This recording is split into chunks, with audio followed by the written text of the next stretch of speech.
हमारे शास्त्रों में एक ऐसी स्थिति है कि हमारे संत, हमारे पूर्वज, हमारे माता पिता भजन करते हैं, और ये जो हम भजनों को, उनके शब्दों को, उनकी ध्वनि तरंगों को ये समझने का प्रयत्न करें तो उसमें भी ब्रह्म तत्व का ही ज्ञान भरा होता है, वो शिव तत्व का ही ज्ञान भरा होता है। और जब हम शिव तत्व का भजन करते हैं तो वह ज्ञान तत्व हमारे शरीर में प्रवेश करता है, अर्थात हमारे मनोमस्तिष्क में प्रवेश करके हमारे शरीर की प्रकृति की पहचान करता है। देखिए, सबकी इस प्रकृति में भी हर व्यक्ति की, हर जीव की, हर पदार्थ की अपनी अपनी एक प्रकृति होती है, और उस प्रकृति की पहचान करने के लिए अनेक साधन हैं, और ये साधन हमारे ऋषियों और मनीषियों ने अनेक प्रयोग करके और हमारे सामने उसे रखा है, क्योंकि वो अपनी साधना और तपस्या से हमारे जीवन को कल्याणमय बनाना चाहते, बहुत सरल बना देना चाहते रहे, और वही एक हमें एक संस्कार के रूप में मिलता है। और जब ये संस्कार के रूप में मिलता है तो हम उसी का प्रयोग करते हैं। शिव तत्व का ज्ञान जब भी होता है उस समय पर हमारे मन में एक समता के भाव उत्पन्न होते हैं, और जब समता के भाव उत्पन्न होते हैं तो फिर हमारे मन में जो ये एक विकार उत्पन्न रहता है कि हम हर समय पर शारीरिक रूप से सुख का ही भोग करते रहें। तो जब समता का भाव आता है तो प्रकृति के गुणों के साथ हमारा मन जुड़ा रहता है, उसे यह ज्ञान पूर्व से ही रहता है कि ये प्रकृति या संसार अनुकूल और प्रतिकूल परिस्थितियों को मिलाकर बनी हुई है। तो कभी ये अनुकूलता हमारे पास आएगी और कभी हमारे पास प्रतिकूलता भी आएगी। तो प्रतिकूलता को अनुकूलता में बदलने के लिए हमें किस विकल्प का प्रयोग करना पड़ेगा, वो कौन सा उपाय है जिस उपाय को हम अपनाएं यदि तो वह प्रतिकूलता अनुकूलता में बदल जाए, या हमें उस प्रतिकूलता में भी अनुकूलता के लिए धैर्य बना रहे, जिससे कि हम अपने आने वाले समय को सुखद बना सकें। तो ये समता का भाव हमारे मन में जब दुख और सुख के संदर्भ में आता है तो फिर यही हमारे लाभ और हानि में भी समता का भाव लाता है। तो फिर हम हानि होने पर ज़्यादा व्यथित नहीं होते, विचलित नहीं होते। तो यह ज्ञान जब आता है कब, जब हम उस परम तत्व से, उस शिव तत्व से अपने आप को जोड़ते हैं। और यही कारण है कि श्रावण के महीने में हम एक उसी ब्रह्म तत्व का, उसी शिव तत्व का, जिसका स्वरूप एक निराकार भी है और प्रकृति के रूप में साकार भी है, और वह साकारता भी विभिन्न रूपों में है, लेकिन उसकी जो अखंडता है वह विभिन्न रूपों में होते हुए भी अखंडता के साथ है। लेकिन होता क्या है कि जब हमको इनका ज्ञान नहीं होता है तो फिर हम एक जीव रूप में रह जाते हैं, और जो जीव होता है वह प्रकृति में फंसा हुआ होता है। प्रकृति के सारे गुणों के साथ वह अपने आप को फंसाए रहता है, और उसी में उलझा हुआ उस सुख की तलाश में भटकता रहता है।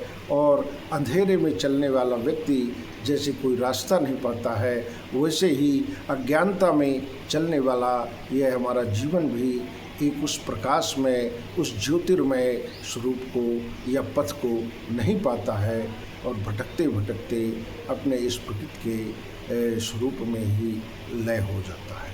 तो इस स्वरूप को जानने के लिए ही हम प्रकृति में ही शिवलिंग का एक स्वरूप बनाते हैं, और उससे हम वो ज्ञान प्राप्त कर लेना चाहते हैं।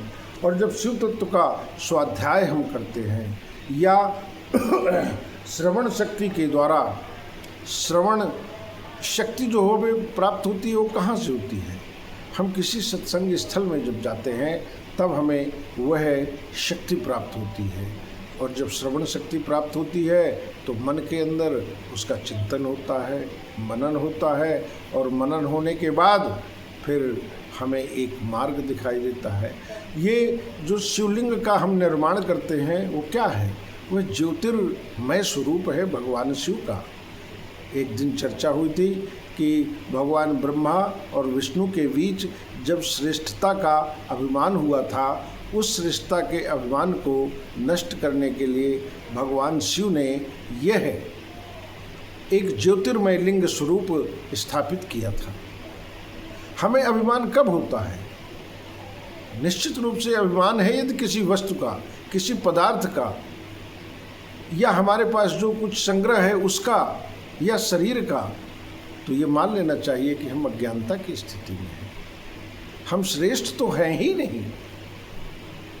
हमारे श्रेष्ठ विचार हो सकते हैं, हमारे श्रेष्ठ कर्म हो सकते हैं, लेकिन हमारा जो ये भौतिक शरीर है वो कैसे श्रेष्ठ होगा? ये धन कैसे हम श्रेष्ठ मान लें? क्योंकि धन तो कभी आ गया तो श्रेष्ठ हो गए, और नहीं आया तब, या आया और चला गया तब।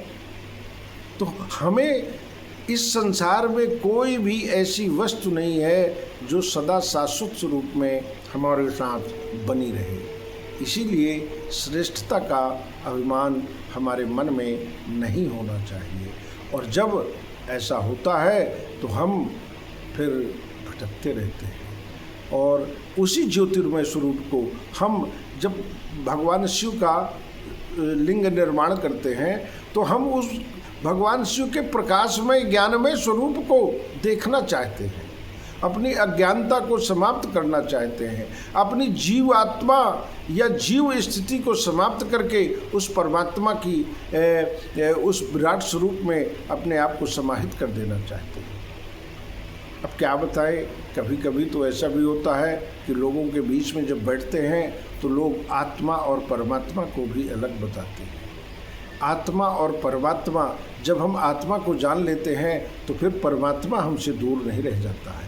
ये तो जीवात्मा की स्थिति, जब प्रकृति में फंसे रहते हैं, प्रकृति के गुणों में, उसके जाल में फंसे रहते हैं, हम आसक्त रहते हैं, उन प्रकृति के गुणों में हमारी आसक्ति रहती है, तभी तक परमात्मा हमसे दूर है। लेकिन यदि ये ज्ञान हो जाए कि ये प्रकृति भी वह शिव स्वरूप ही है, शिव का ही स्वरूप है, तब भी हमें संतुष्टि मिल जाएगी, हमारा समर्पण हो जाएगा, हमारा प्रेम हो जाएगा। हम भगवान शिव के उस परम तत्व को प्राप्त करना चाहते हैं, उस परम तत्व को प्राप्त करके संसार के सारे सुखों को प्राप्त कर लेना चाहते हैं। लेकिन यदि हम ये भी जान जाएं कि ये प्रकृति भी उसी शिव तत्व की है, उसी ब्रह्म तत्व की है, उसके साथ भी हमें प्रकृति के साथ भी ऐसा व्यवहार करने का ज्ञान मिल जाए कि प्रकृति का हम सदुपयोग कर लें। और जब ऐसा होता है तब फिर हमारा ये जो जीव स्वरूप होता है, प्रकृति से अपने आप को अलग करके उस परम तत्व शिव का जो ज्ञान स्वरूप है उसमें समाहित हो जाता है। फिर प्रकृति का हम सदुपयोग करते हैं, दुरुपयोग करने के लिए फिर आगे नहीं बढ़ते हैं। जय योगेश्वर, जय भगवान।